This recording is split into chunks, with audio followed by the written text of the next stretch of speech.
It's just a cold, right? You'll be fine if you sleep it off, haha. I couldn't believe what my husband just said. He was planning to leave me running a high fever and our young daughter to attend a friend's wedding overseas? And off he went, genuinely excited about his trip. But little did he know, a surprising twist awaited him. I am Allison, a 35-year-old stay-at-home mom. I live with my husband David and our 5-year-old daughter, Misty. Misty loves reading picture books. She's a sweet, kind-hearted girl who laughs a lot, my pride and joy. David has many friends and is well-versed in various hobbies. His stories were always entertaining. He was the man I was proud to be with. I believed that marrying someone as wonderful as David would lead to a happy marriage. And it was blissful in the beginning. Our newlywed life was sweet and we were blessed with a child fairly quickly. I quit my job when I got pregnant, as per David's request. I gave birth to Misty without any issues. That's when things changed. He changed drastically. After the birth, David started calling me fat because I couldn't lose the baby weight. He would say, You're not attractive anymore, make an effort to lose some weight. Struggling with first-time parenting, I was also criticized for not keeping up with household chores. I did ask David for help, but he yelled, Don't be lazy, you eat but can't even handle chores or childcare? Unbelievable. David seemed to resent that his time was being consumed by household duties and childcare. I was shocked to discover this selfish side of him, especially after he was so happy about the pregnancy. If I ever asked David for help, he would complain to neighbors and relatives that I was neglecting my duties, making me feel ashamed. I became hesitant to confront David. I was afraid he would spread more false stories about me. But the biggest issue was money. When it was just the two of us, we both contributed to a joint account and spent the rest freely. After Misty was born, David took over the finances since I had no income. But he hardly gave any money for living expenses. He once told me to manage on just $300 for the three of us. Stress, I couldn't produce enough breast milk, so Misty was on formula. Between formula and diapers, $300 was nowhere near enough. When I tried to save by cooking budget meals, David would get furious, saying, Don't serve me this cheap-smelling food. I even suggested getting a job to help out, but David looked down on me, saying, You can't even handle housework, let alone work and raise a child. You're planning to slack off and make me do everything, aren't you? Just manage with the money I give you. David was absolutely against me working, perhaps fearing it would add to his household responsibilities. Now that Misty is 5, David seems to have lost interest in her. He often ignores her when she tries to talk to him, preferring to play with his phone instead. I thought marrying David would lead to a happy family, but I was completely wrong. Seeing Misty downcast because David ignores her and won't play with her breaks my heart. Then one day I discovered that David had used the money we had been saving for Misty's education. I'm not working and I think we are barely making ends meet each month. David is supposed to be managing our finances, but he won't tell me how much we are saving. Maybe we are not saving at all and running a deficit each month? That might be why he dipped into the education fund. When I asked David about it, he refused to disclose what he had spent the money on. Finally, he snapped, I earned this money now, so how I spend it is my business. You and Misty eat because of me, so stop complaining. I tried to discuss the money issue multiple times, but David wouldn't budge. Our conversations went nowhere. Then, David dropped a bombshell. A friend invited me to their wedding overseas. I couldn't believe my ears. Even if his friends cover some travel expenses, going overseas would still cost a fair amount. We are in a situation where we can't even afford Misty's education, and how can we afford an overseas trip? I tried to discuss this, but David ignored me and started preparing for the trip. Honestly, I considered divorce, but thinking of Misty held me back. She only has one father, and I couldn't bring myself to take that away from her. The day before David's departure arrived, and I was stuck with a high fever. I hadn't had a fever in a long time, and this might be the first time as an adult. Headaches, nausea, dizziness, and body aches clouded my consciousness. Can you please skip the wedding? I'm really struggling with this fever, I asked weakly. David laughed and said, "You'll be fine if you sleep it off." He even added, "Stop being so needy. Handle it yourself. You can't even manage yourself and you are not even working." "Could you at least get some food for Misty? She hasn't eaten properly since yesterday," I pleaded. David sighed heavily and said, "I don't have time for that and I don't want to catch anything. I'm staying in a hotel tonight." And he really did leave us to attend the overseas wedding. At that moment, suffering from a high fever, I made up my mind. For Misty's sake, I had to let go of such a selfish man like David. 5 days later, David returned in high spirits. "I'm back. Why are Dad and Mom here?" David's parents are in the living room. My parents-in-law don't answer. "What's going on? Where's Allison?" It was Misty who answered David's question. Mom is in heaven now. What? What are you talking about? David, thinking Misty was joking, burst into laughter.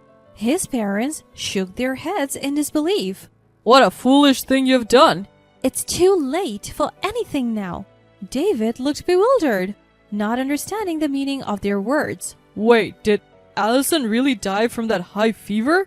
Muttering this, David watched as his parents left the house with Misty.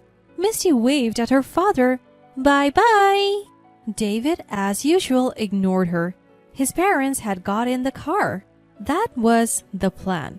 My parents and I were quietly waiting in the kids' room. I had my phone connected to my in-laws and was watching the living room through a hidden camera on my computer. My sister, who was waiting nearby, would pick up Misty, since there were things we didn't want her to hear. Only my in-laws remained in the car. While David was overseas, I had told both sets of parents about his terrible behavior. I wanted to divorce David, but I knew he would refuse to pay alimony or child support. So I wanted them to know the truth to help with the divorce. I told Misty she might not see David again, and because she said she wanted to see him one last time, I had the in-laws stay in the living room. Misty didn't object to not seeing her father again. She might have understood, even at her young age, that her father was treating her poorly. I had to prioritize Misty's care from now on. I wondered how David would react to Misty's words that Mom is in heaven. Would he reflect on his actions or apologize in tears? I continued to watch the hidden camera in silence, but then David did something unexpected. He suddenly started making a phone call. His voice was elated. Brianna, I don't know the details yet, but it seems my wife is dead. Finally, the obstacle is gone. I should get the insurance money. Let the old folks raise Misty. Let's live together. You're the only one I love, Brianna. We realized then that David had been having an affair, and he considered me and our child obstacles, planning to use the insurance money to remarry this woman. My parents, who were watching the hidden camera footage with me, were also furious. Since I was on the phone with my in-laws, they had heard David's voice too. They were also angry at David. I signaled to my parents and my in-laws, and we all moved to the living room where David was. Seeing this, David hung up the phone in shock. Wait, Allison, but I thought you were in heaven. I couldn't help but laugh at David's stupidity. Heaven is what Misty calls her room. It was sky blue sheets and white pillows. You wouldn't know because you never talked to her. Wait, is that so? I thought... No, never mind. David, not realizing we had heard his phone call, tried to cover up his tracks. But it was too late. Stop making excuses. We've been watching you on a hidden camera. You left your family with high fevers to go to a wedding, and you have been having an affair? No, that's not true. I haven't been... I cut him off. No more excuses. The decision is made. We are getting a divorce, and I'll be seeking alimony and child support, so be prepared. After I spoke, my father-in-law yelled, his face red with anger. If you get divorced, never show your face here again. You're no longer our son. Right after that, David's cell phone rang, filling the room with his ringtone. David didn't move, so I grabbed his phone to check. The caller was Brianna, David's mistress. I answered the call and put it on speaker so everyone could hear. Hello? What was that call about earlier? Living together is a joke, right? I have a fiancé, so stop getting the wrong idea. I can't be with a delusional man. Don't contact me again. With that, she hung up. David, now dumped by his mistress too, turned pale and groveled at my feet begging for forgiveness. I'm sorry, please forgive me. If my family disowns me, you're the only one I can rely on. Plus, I can't afford to pay alimony or anything like that. I've already spent so much on Brianna during this trip. David started rambling, even though no one asked him to explain. I glared at him. So you didn't go to a wedding? You abandoned your family for a romantic getaway? Well, you see. David couldn't find the words to defend himself. To think he was foolish enough to abandon his family and ruin himself by confessing an affair? I wondered why I ever married such an idiot.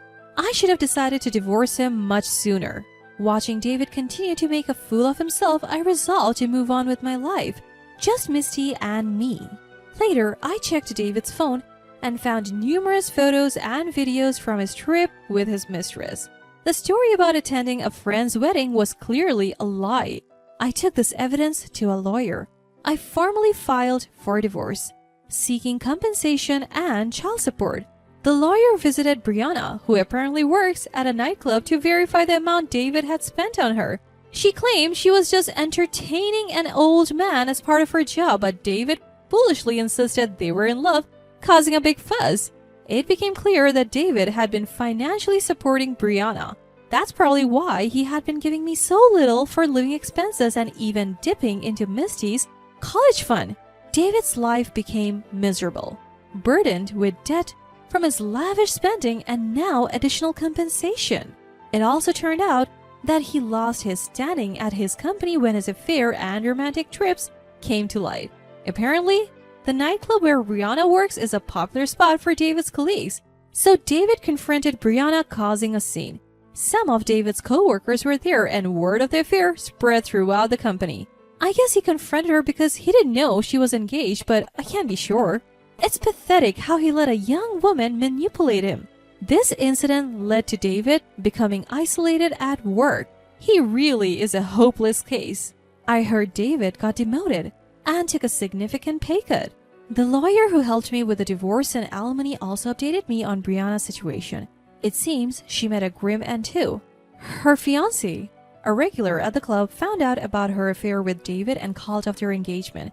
He even demanded compensation for the wedding expenses they had already incurred. Struggling to pay the hefty sum, Brianna tried to swindle money from other customers, but of course, you can't keep something like that a secret. As expected, the club found out and fired her. Now, Brianna is working multiple part-time jobs to pay off her debts, living alone in a cramped apartment. As for me, I moved back home and am living with my parents and Misty. I'm relieved to be away from the neighbors who believed the rumors and lies David spread about me. Life is much more relaxed now. My parents dote on Misty, who seems happier than when she lived with David. David has come to my parents' house a few times, begging for another chance, but my dad has been turning him away. Neither Misty nor I have any desire to see him. If Misty ever says she wants to see him, I'll consider it, but for now, she doesn't want to meet her father. I have no intention of reconciling with David, so there's no reason to talk to him. If he becomes too persistent, I'm considering involving the police.